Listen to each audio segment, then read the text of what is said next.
Thank you guys, मिलते हैं next video में और एस्टेट के जो CDP है उसके क्वेश्चंस के साथ। बाल विकास की गति कैसे होती है? क्रमबद्ध और निरंतर। नेक्स्ट है, पियाजे के अनुसार संज्ञानात्मक विकास का पहला चरण कौन सा है? संवेदीग्राही चरण, जो 0 से 2 वर्ष तक होता है। वाइगोत्स्की ने किस सिद्धांत को महत्व दिया है? समीपस्थ विकास क्षेत्र, ZPD। बाल विकास में उत्तरदायित्व किसका अधिक होता है? परिवार और समाज का।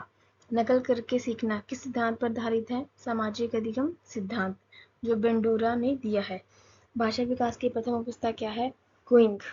गोलबर्ग ने किस विकास पर जोर दिया है? नैतिक विकास पर। IQ का पूर्ण रूप क्या है? Intelligence quotient. संख्यात्मक विकास में पियाजे ने कितने चरण होते हैं? 4। विकास का अर्थ क्या है? शरीर, मानसिकता, सामाजिकता और भावनाओं में परिवर्तन। ठीक है, आगे हम पढ़ेंगे अधिगम सिद्धांत, लर्निंग थ्योरीज। थॉर्नडाइक का प्रमुख सिद्धांत कौन सा है? प्रयास और त्रुटि का सिद्धांत। नेक्स्ट है, स्किनर ने किस सिद्धांत को प्रस्तुत किया है? प्रचालन अनुबंधन, ऑपरेंट कंडीशनिंग। सकारात्मक अनुबंधन का अर्थ है अच्छे व्यवहार पर पुरस्कार देना।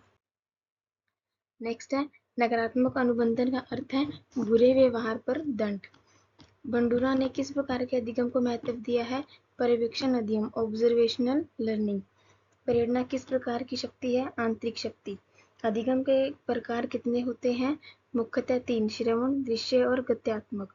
मौलिक अधिकार अधिगम किसका उदाहरण है? सामाजिक अधिगम का। बच्चों में सही आदतें कैसे विकसित होती हैं? अनुकरण द्वारा। अनुक्रिया का सिद्धांत किसका है? पलवल का। नेक्स्ट है, बुद्धि, अभिवृद्धि व सृजनात्मक, इंटेलिजेंस, एटीट्यूड एंड क्रिएटिविटी पे जो क्वेश्चन बेस होते हैं उसके आधार पर। बुद्धि मापन का पहला प्रयास किसने किया? बीने और साइमन ने। बहुबुद्धि सिद्धांत के प्रवर्तक कौन है? Harvard gardener. IQ मापन सूत्र क्या है? मानसिक आयु भाग वास्तविक आयु गुणा 100।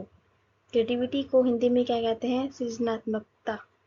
सृजनात्मक बच्चे की पहचान कैसे होती है? नवीन विचारों द्वारा।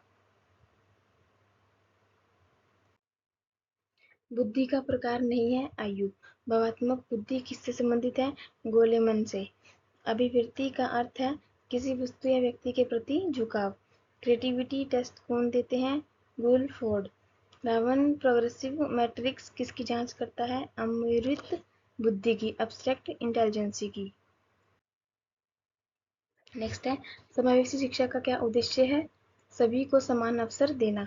विशेष आवश्यकता वाले बच्चों को क्या कहा जाता है? CWSN, children with special needs. RPW act कब पारित हुआ? 2016 में। शारीरिक रूप से असक्षम बच्चों के लिए प्राथमिक आवश्यकता क्या है?